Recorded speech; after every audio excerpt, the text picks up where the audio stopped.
Hi, it's Eva Lane. August is bringing some wonderful ways to explore art, history, and creativity around Pasadena.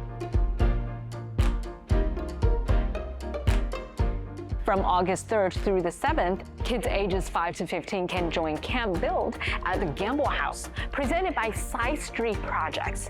Over 5 days, they'll use real hand tools, learn woodworking skills, and create art inspired by the home's architecture and natural surroundings.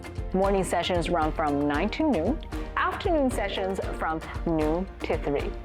On August 15th, the Norton Museum presents Dancing Through Art from 1 to 3 p.m. Families with children ages 4 to 12 can explore how artists capture movement through line, pose, and gesture, then create their own artwork inspired by what they see. The program is free with museum admission, and kids 18 and under always getting free. Advance registration is encouraged.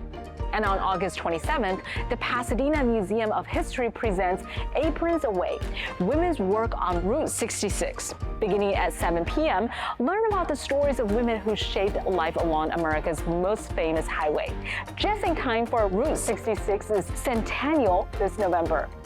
From hands-on crafts to local history, there's so much to discover this August. I hope to see you around town.